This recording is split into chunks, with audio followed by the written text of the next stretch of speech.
ආයිබෝවන් හැම දෙනාටම එක්සෙල් වල වැඩ කරන හැම කෙනෙක්ම දැනගෙන ඉන්න ඕන ෆන්ක්ෂන් එකක් තමයි සම් කියන්නේ.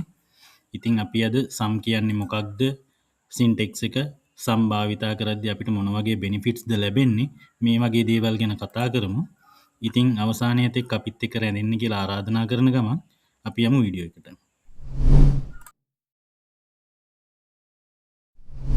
මුලින්ම අපි බලමු සම් කියන්නේ මොකක්ද කියලා.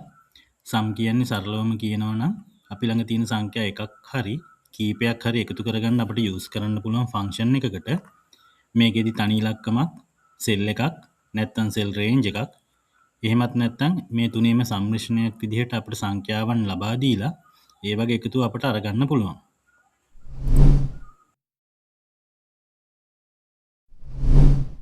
දැන් අපි බලමු සින්ටෙක්ස් එක කොහොමද කියලා. මුලින්ම අපි සම් ෆන්ක්ෂන් එක මේ විදිහට ස්ටාර්ට් කරගන්නවා.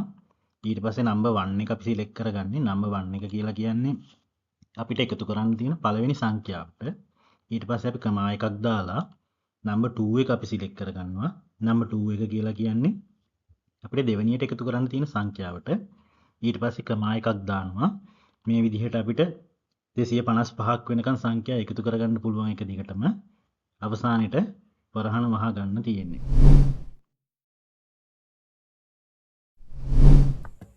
දැන් අපි සරල උදාහරණ කීපකින් බලමු කොහොමද මේක ප්‍රැක්ටිකලි යූස් කරන්න කියලා. මම ඩමි ඩේටා ටිකක් අරගෙන තියෙන්නේ. දැන් අපි මුලින්ම බලමු නම්බර්ස් විදිහට කොහොමද අපි මේ සම් එක ගන්න කියලා සම් ෆන්ක්ෂන් එක භාවිතා කරලා. මුලින්ම මම සම් එක ගන්න ඕන සෙල් එක සිලෙක්ට් කරලා සම් එක ස්ටාර්ට් කරනවා.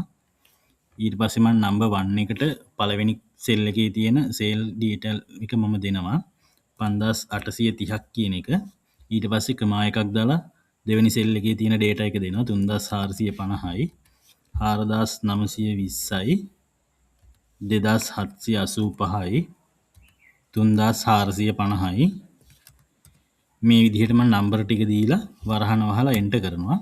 ඔයාලට පේනවා ඇති ටෝටල් එක හරියටම අපිට මේ සෙල් එකට ආවා. ඊගාවට අපි බලමු මේක සෙල් විදිහට සිලෙක්ට් කරලා කොහොමද සම් එක ගන්න කියලා. මම ආයෙත් මට සම් එක ගන්න ඕන සෙල් එක සිලෙක්ට් කරලා සම් එක ස්ටාර්ට් කරනවා. දැන් මම නම්බර්ස් විදිහට ටයිප් කරන්නේ නැතුව මෙතන සෙල් විදිහට සිලෙක්ට් කරනවා. මේ විදිහට සිලෙක්ට් කරලා මේ විදිහට අවසානයේට වරහන වහලා එන්ටර් කරනවා. එතකොටත් ඔයාලට පේනවා ඇති හරියටම ටෝටල් එක අපිට ලැබුණා.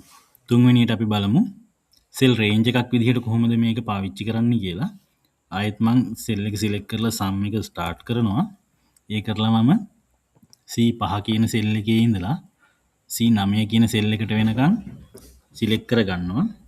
ඒකලා ආයෙත් වරහන වහලා එන්ටර් කරනවා. එතකොට ඔයාලට පේනවා ඇති මේ විදිහටත් අපට ටෝටල් එක ලැබුණා. දැන් අපි බලමු මේ ක්‍රම තුනේම එකතුවක් විදිහට මේක ගන්න විදිය. ආයෙත් මම සෙල් එක සිලෙක්ට් කරලා සම් එක ස්ටාර්ට් කරනවා.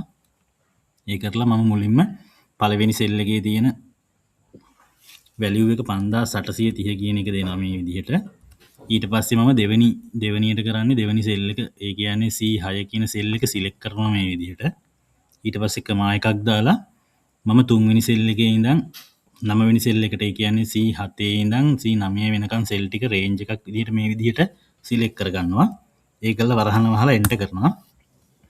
දැන් ඔයාලට පේනවා ඇති අපි මේ ක්‍රම හතරටම අපිට Excel මේ sum function එක භාවිතා කරලා සංඛ්‍යා කීපයක එකතු අරගන්න පුළුවන් කියන එක.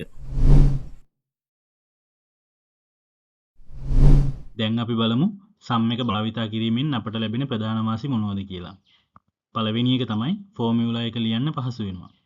සාමාන්‍ය විදිහට අපි සංඛ්‍යා එකතු කරන්න ගියොත් සමාන කිරීම ටයිප් කරලා A1 ධන A2 ධන A3 ධන A4 ධන A5 මේ වගේ දිග ෆෝමියුලා එකක් ලියන්න වෙනවා.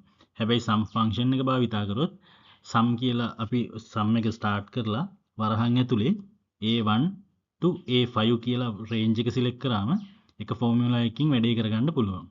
ෆෝමියුලා එකත් සරලයි සහ කියව ගන්නත් පහසු වෙනවා. දෙවෙනි එක තමයි typing errors අඩු වෙනවා. දිග ෆෝමියුලා එකක් ලියද්දී සෙල් රෙෆරන්ස් එකක් මගහැරෙන්න හරි වැරදි සෙල් එකක් තෝරගන්න ඉඩ තියෙනවා. සම් ෆන්ක්ෂන් එකේ රේන්ජ් එකක් භාවිතා කරන නිසා ඒ වගේ වැරදි ගොඩක් දුරට මගහැර ගන්න ඔයාලට පුළුවන් වෙනවා. තුන්වෙනි එක තමයි ටෙක්ස්ට් වැලියු ස්වයංක්‍රීයව නොසලකා හරිනවා.